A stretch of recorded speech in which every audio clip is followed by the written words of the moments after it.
Inna ilahi rojiun. Saya mewakili Provinsi DKI Jakarta turut berduka cita. Bapak Pramono Anung ini semakin kesini semakin gitulah kawan-kawan. Harusnya kan sebagai pemimpin itu mencegah kecelakaan, mencegah suatu masalah yang menyebabkan seseorang kecelakaan agar tidak kecelakaan kawan-kawan ya. Lah ini apa? Setelah kecelakaan, akhirnya gara-gara jalan licin dan berlubang, akhirnya Bapak Pramono Anung sebagai sebagai Gubernur Jakarta meminta lubang ditutup. Ditutupnya itu menunggu kecelakaan terlebih dahulu. Gimana kalau misalkan tidak ada kecelakaan, tidak ada jalan lubang kemudian tidak ada kecelakaan Bapak Pramono Anung? Apakah tidak ditutup? Apakah seperti itu logikanya Bapak Pramono Anung? Katanya nggak mau masuk gorong-gorong, kerjanya pakai otak. Kok nunggu ada kecelakaan dulu memperbaikinya? Gimana tuh? Oke lah, mungkin Bapak Pramono Anung tidak tahu keadaan jalan-jalan yang ada di Jakarta. Ya kalau nggak tahu kan Bapak Pramono Anung bisa memerintahkan bawahannya membuat tim untuk memeriksa jalan-jalan yang ada di Jakarta agar bersih, atau setidaknya lakukan seperti Kang Deddy Mulyadi, melaporkan melalui sosial media kalau ada jalan-jalan yang buruk diposting oleh warga Jakarta kemudian diviralkan. Akhirnya Bapak Pramono Anung sebagai Gubernur Jakarta tahu kan. Ayo loh, coba kita lihat videonya nih. Inna ilahi rojiun. Saya mewakili Provinsi DKI Jakarta turut berduka cita agar hal serupa tidak terjadi kembali di Jakarta. Saya sudah memerintahkan kepada Dinas Bina Marga, walaupun sampai dengan tanggal diperkirakan 18-19 itu curah hujannya masih tidak menentu, kadang-kadang tinggi. Saya sudah minta semua jalan-jalan yang berlubang untuk ditutup walaupun bersifat temporer. Dan kami saya bacakan dari kumparan. Gubernur DKI Jakarta Pramono Anung mengucapkan bela sungkawa atas meninggalnya Ardhisa Surya Putra, siswa SMKN 34 Jakarta yang mengalami kecelakaan lalu lintas pada Senin 9 Februari pagi ini. Innalillahi wa inna ilaihi rajiun. Saya mewakili Provinsi DKI Jakarta turut berduka cita atas wafatnya Ananda Ardhisa Surya Putra, siswa SMK 34 Jakarta yang mengalami kecelakaan tunggal lalu lintas pada pagi ini, ujar Pram kepada wartawan di Balai Kota DKI Jakarta. Ardi mengalami kecelakaan tunggal di Jalan Raya Matraman, Jakarta Timur pagi ini sekitar pukul 6 WIB. Pram mengatakan kecelakaan terjadi akibat jalan yang licin dan berlubang. Tuh, ya harusnya Bapak Pramono Anung kalau misalkan ingin masyarakatnya itu aman, tentram, kirimlah tim untuk memeriksa jalan-jalan yang ada di Jakarta, atau ikutilah langkah Kang Deddy Mulyadi, memviralkan jalan yang buruk, jalan yang tidak layak dipakai, agar Bapak Pramono Anung atau staf-staf Bapak Pramono Anung tahu nih letaknya di mana aja nih jalan yang buruk, ya kan, seperti itu. Agar hal serupa tak kembali terjadi, Pram telah memerintahkan Dinas Bina Marga DKI untuk menutup seluruh jalan yang berlubang, tak perlu menunggu hujan reda. Walaupun sampai dengan tanggal diperkirakan 18-19 itu curah hujannya masih tidak menentu, kadang-kadang tinggi. Saya udah minta semua jalan yang berlubang untuk ditutup walaupun bersifat temporari. Nah itu ya kawan-kawan ya, kata Pram tuh ya. Coba kita lihat video selanjutnya nih. Mas Pram itu true leader, bukan pemimpin konten. Dan for sure, dia juga bukan pemimpin pencitraan. Mas Pram itu seorang pemimpin teknokratik. Dia seorang teknokrat, alias seorang ahli. Ya, maklum aja lah. Mas Pram ini kan lulusan ITB ya, sama kayak Bung Karno lah. Dia pasti pintar dan visioner. Nah, penting nih buat lo semua biar paham lah apa itu seorang pemimpin teknokratik dan apa bedanya dia sama pemimpin populis macam Jokowi, Deddy Mulyadi, atau Ridwan Kamil. Seorang pemimpin teknokratik itu mirip-mirip Bung Hatta. Orangnya kalem, orangnya pinter, dia seorang pemikir dan solutif. Seorang pemimpin teknokratik itu kalau ngambil keputusan atau ngambil kebijakan Dia pasti based of science, data-data sama analisa yang tajam lah. Dia nggak mau ngambil kebijakan-kebijakan yang berdasarkan survei popularitas, yang sekarang ini sering dilakuin lembaga-lembaga survei politik, yang sering jadi acuan. Contohnya aja, let's say ya, Mas Pram itu ngambil kebijakan soal solusi banjir. Kebijakan itu pasti ada dukungan teori-teori sainsnya lah. Ada data-data lapangannya. Ada juga hasil analisa yang tajam. Waktu Mas Pram mutusin buat ngelanjutin program normalisasi sungai dari era Gubernur Ahok, ini udah ada kajian yang mendalam. Kalau solusi ini tuh emang paling benar buat ngatasin banjir di Jakarta. Seorang pemimpin teknokratik itu tujuannya adalah menyelesaikan persoalan-persoalan rakyat. Dia adalah pencari solusi terbaik walau gak populer sekalipun. Buat dia, kepentingan rakyat ada di atas kepentingan dirinya sendiri sebagai seorang pemimpin. Pemimpin teknokratik itu juga nggak mikirin pemilu berikutnya lah. Dia tuh nggak mikirin popularitas. Dia nggak mikirin elektabilitas. Dia juga nggak pusing mikirin hasil survei. Yang paling penting buat dia adalah fokus cari solusi dan pastinya ngeeksekusi solusi yang udah dipilih itu dengan sebaik-baiknya. Jadi menurut gue sih, buat mahamin kepemimpinan Mas Pram di Jakarta itu sebetulnya simpel aja. Seperti udah disampaikan sama Mas Pram sendiri waktu pelantikan Sekda Jakarta yang baru, waktu pelantikan Kang Uus Kuswanto. Waktu itu Mas Pram bilang, dia butuh birokrasi yang bisa kerja dan jalanin komando dia. Soal kebijakan, itu urusan gubernur sama wakil gubernur buat mutusin. Ini emang ciri khas dari seorang pemimpin teknokratik. Dia adalah pemimpin tim yang baik. Tapi pastinya, di dalam tim itu, pastinya nih, dia bakal milih yang benar-benar bisa kerja dan bisa jalanin apa yang udah diarahin sama pimpinannya. Nggak boleh ada yang ngeyel pokoknya. Nah makanya nih, buat seorang pemimpin teknokratik, yang penting itu bukan dia yang nyemplung atau masuk gorong-gorong bos. Udah ada tim yang tugasnya emang buat itu. Tugas pemimpin itu nyari solusi sama ngasih arahan ke para anak buahnya. Dia harus bisa ngasih arahan yang jelas, supaya para anak buahnya tuh nggak bingung sama harus ngapain ya gue ya, gitu loh.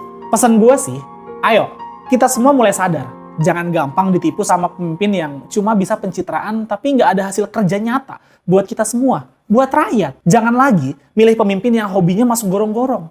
Belajar dari pengalaman aja. Saya sudah memerintahkan kepada seluruh wali kota, seluruh jajaran, Satpol PP dan sebagainya, semua pedestrian yang sekarang ini dibangun tidak boleh lagi kemudian digunakan untuk tempat parkir, pedagang asongan. Untuk dari TNI Polri penyidik Pak.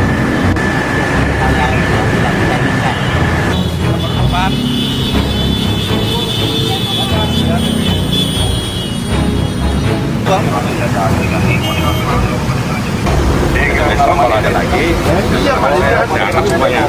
Ya. Kalau ke dalam susah, soalnya Ya pokoknya jangan di trotoar. nggak di trotoar, cuma di situ bang. Iya iya. Yang penting trotoar kan ibu tahu kan trotoar. Iya tahu. Pesan ibu di trotoar nih. Nah, kalau di situ masuk ke dalam nggak apa-apa. Ya, oke.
Pak Dedi, sudah 3 bulan PT Tambang ditutup. Yang katanya bakal dapat kompensasi, bakal dapat lapangan pekerjaan.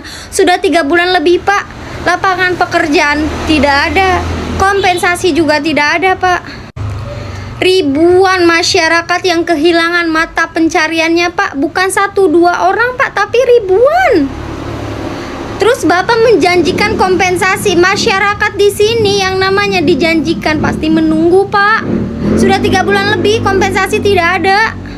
Lapangan pekerjaan apalagi? Pak, nyari lapangan pekerjaan tidak mudah, Pak. Banyak di luar sana yang sarjana lulusan S1, Pak, masih nganggur, apalagi kita.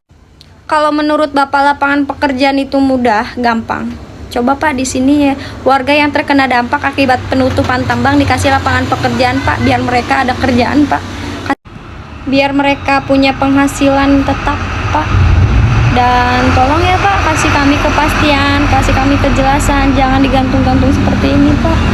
Bapak bisa bikin konten tapi merespon warga Jawa Barat yang terkena dampak akibat penutupan tambang, Bapak bungkam. Kenapa ya, Pak? Asli, beneran gagal fokus ya. Lihat gaya Kang Deddy Mulyadi. Udah jadi gubernur, tapi masih aja hobi turun ke selokan sama naik-naik bongkar baliho sendiri loh. Jujur aja ya, aku sih suka gaya preman pasar seperti ini ya, buat kebaikan banyak orang. Nggak cuma duduk di kantor aja, terus dapat laporan ABS alias asal bapak senang. Di video Kang Deddy ya, sampai nyemprot loh kepala dinasnya. Karena apa? Masalahnya klasik, masalah kebersihan jalan loh. Masa iya, urusan sampah loh sama baliho butut aja harus gubernur yang turun tangan. Menurut aku sih, ini tanda kalau sistem di bawahnya masih loyo. Anak buahnya baru mau kerja, karena bosnya udah bawa kamera. Coba kalian lihat, pas dia bongkar baliho pegadaiannya, udah karatan seperti itu. Itu menurutku bahaya banget ya, kalau roboh terkena warga gimana? Kalian juga tegas banget ya, kalau semisal nggak ada izin dan ngerusak estetika jalan, ya langsung sikat aja.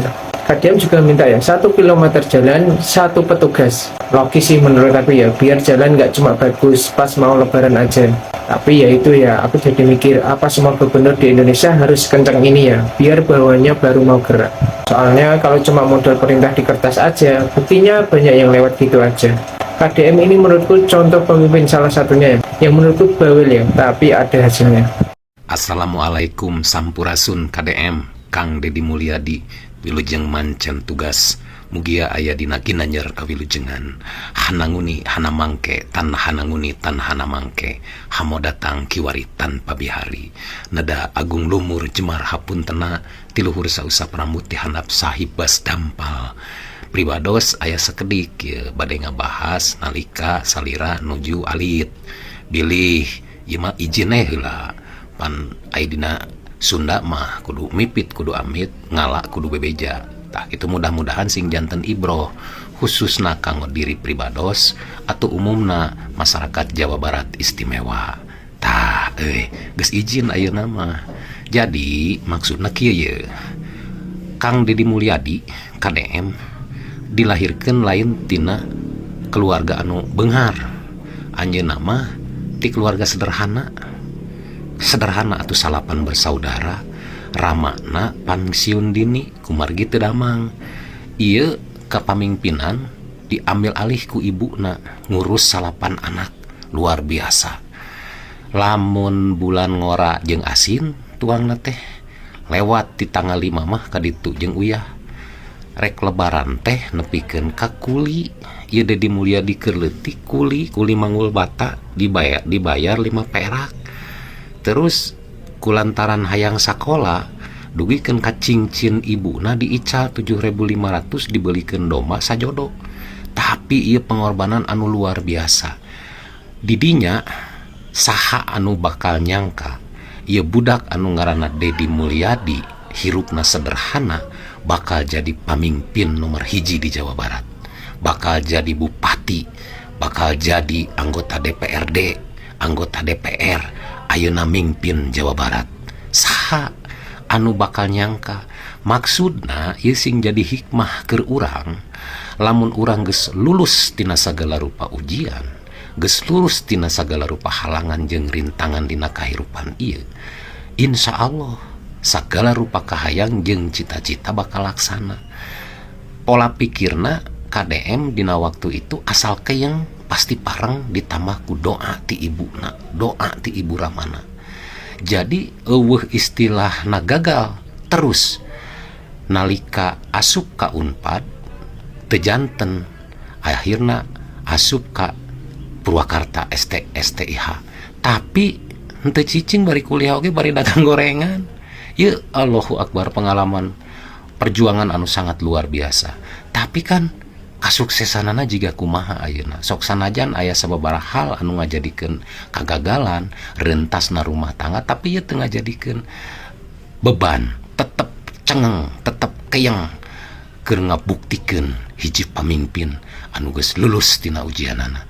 Mugi sing jadi ibroh keur urang sarerea, entong ngarasa urang rendah gedean HTT. Mudah-mudahan sing aya dina Ginanyar kawilujengan sadayana.